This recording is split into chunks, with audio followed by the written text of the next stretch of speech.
everyone, and welcome to another edition of Leader Talk with Nasscom Insights.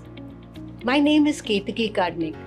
I'm Head of Research and Insights at Nasscom, and I'm delighted to be your host for this conversation. As AI reshapes industry, we're seeing a clear divide between organizations that are leading the transformation and those that are still struggling to find their feet. The true differentiator is not merely who has access to technology, but it is in fact organizations who have successfully managed to embed innovation, build capabilities, and leverage new technologies to derive business outcomes. In today's podcast, we examine how laggards differ from leaders and what it takes for an organization to lead in an increasingly AI-first world. To help decode this very critical shift, we have with us Anuj Bairathi, CEO of Cyfuture. Anuj is a first-generation entrepreneur who built Cyfuture over the past 2 decades. Today, Cyfuture's capabilities span data centers, cloud, AI, digital transformation, and business process services. Over the years, Anuj has worked extensively with enterprises on their digital transformation journey and now AI adoption transformation.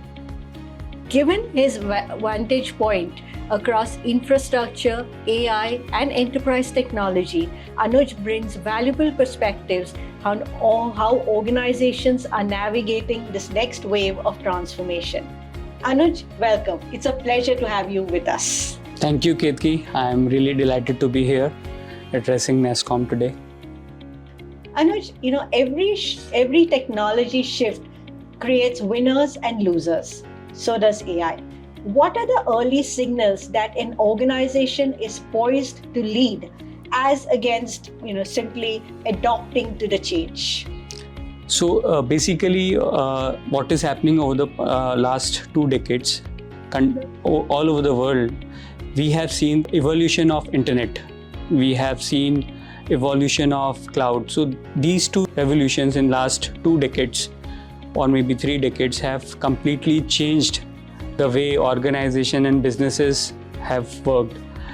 With the emergence of AI, it is another revolution which is bringing a major change and major shift of how things are moving, things are done, and things are moving between the businesses. When you're talking of the early signals, it's about, at the moment, organizations are expected.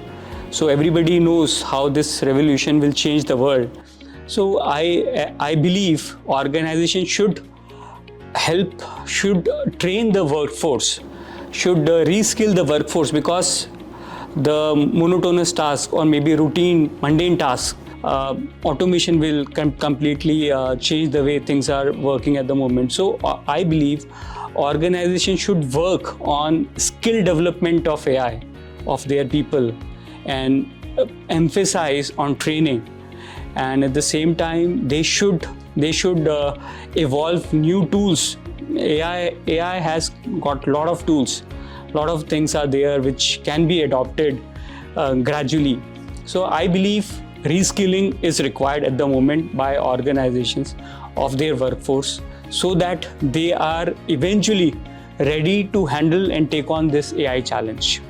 And you bring up a very important point, Anuj, which is about reskilling internally. Now, we typically see most organizations are focused on deploying AI for their customers, but the really successful ones also focus on using AI internally. What has been Cyfuture's approach to using AI internally? What use cases have you found to deliver value, and what has been the impact on Cyfuture's in terms of productivity, in terms of innovation, and in terms of decision making? We normally focus, our intention is that this AI technology should completely transform our business. So what we are doing in first of all, reskilling, as in we are trying to reskill our workforce so that they are abreast with whatever developments are happening in this AI industry. At the same time, what else we are doing is we are also ensuring that these tools and this business transformation should happen to all our areas. For example, HR, maybe customer support, it may be business development, or maybe ERP, sales project, anything, or whatever it is. So we are trying to adopt AI so that it helps our employees, our people effectively able to deliver the solution to the customer. So AI, I believe, should act as a tool which empowers your people, your people who are serving your organization. Eventually, this will help serve customer better. And so I can give you some examples. For example, customer support, which is normally required by each and every organization. So there are deployments of chatbot, voice bots, and these solutions, and obviously how exactly we ingest the data analytics basis of AI tools. This really helps us to deliver best solution, and at the same time such offerings which we are able to offer, we are ready to offer such offerings to our customers. Similarly in HR, for example, when you talk about HR, the way we hire, it was always a challenge to go through various profiles for each and every position. When you look for candidate, you get thousands of CVs, thousands of people apply, and you have to make selection of the right candidate. So this was a huge task. Now with the deployment of AI tool, this task has become very easy for our HR, recruitment, talent hunting team, talent acquisition team. With the use of AI, they are able to quickly scrutinize and perhaps take first or second round of interview via AI channel also. And AI helps us screening and finding candidate for any job role which we have. Some really, very useful real examples which will resonate well with our viewers. But if we zoom out at a sort of industry level, AI is moving from experimentation to production. Given your experience, what would be the top 3 challenges that enterprises face today as they seek to scale AI? And what separates the successful implementers from those who are struggling to move forward?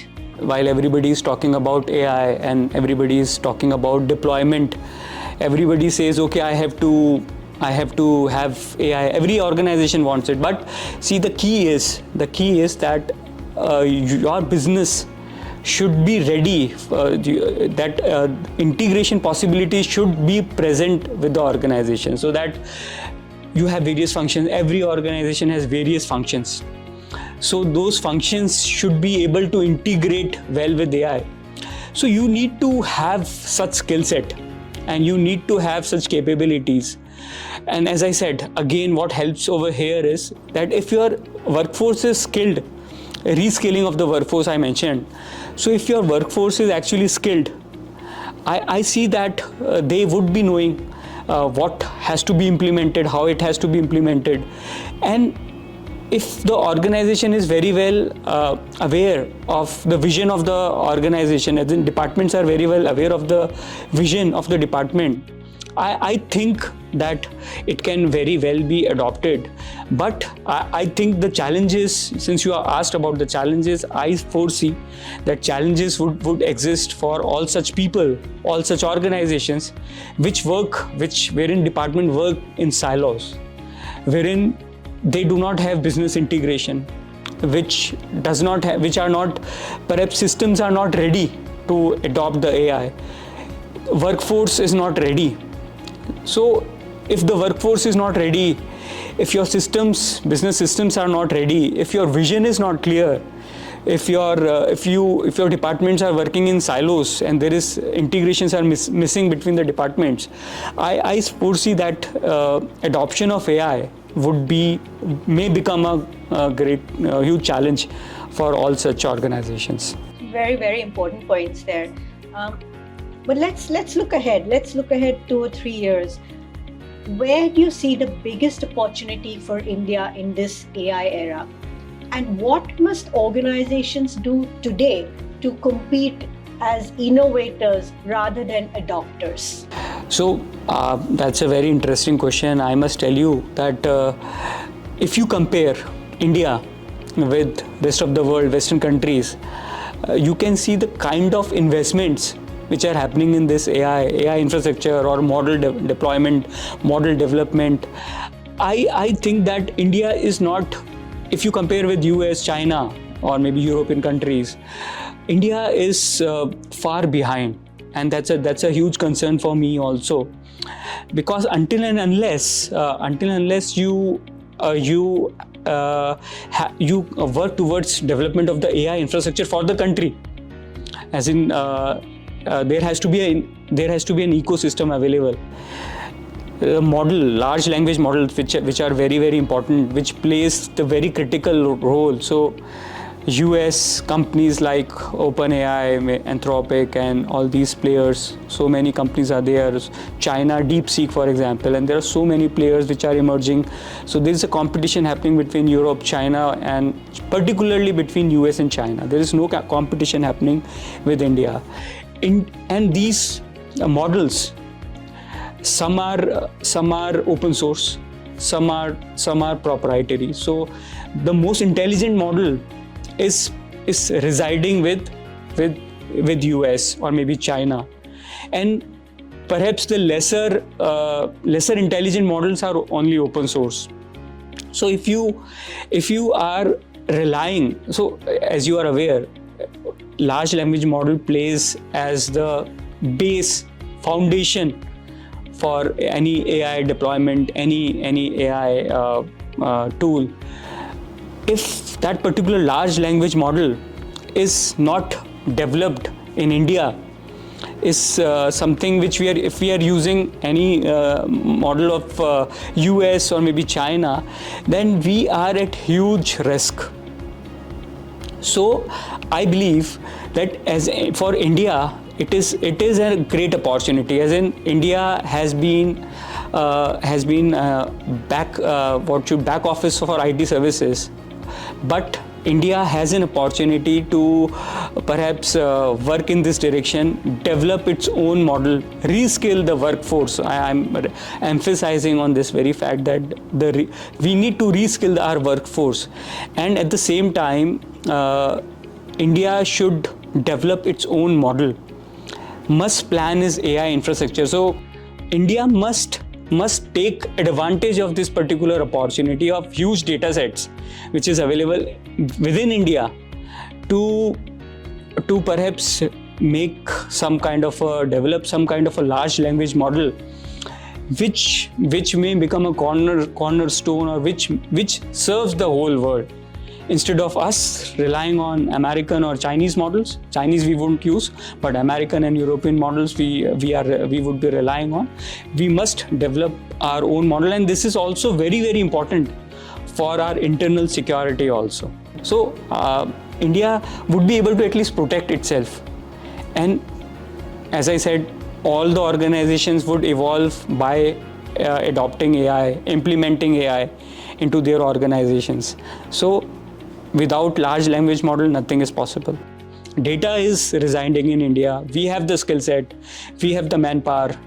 All we have to do is we have to reskill them on AI. We have the scientists, we have the data analysts, we have the guys who are experts on data.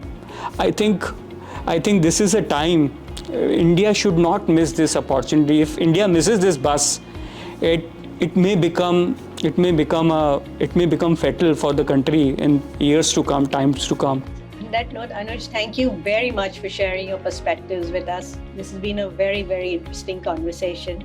I think our key takeaway has been around the fact that the winners are not just the organizations who adopt AI first, but really the ones who scale it, integrate it into their operations, and most importantly, focus on deriving business value from AI. As India strengthens its role in the global technology landscape, there is, of course, huge potential, which you pointed out. To all our viewers, hope you enjoyed this discussion. Do follow Nasscom Insights on YouTube, LinkedIn, X, and Instagram, and stay tuned for more such leadership conversations and industry perspectives. Till then, it's goodbye from all of us here at Nasscom Insights.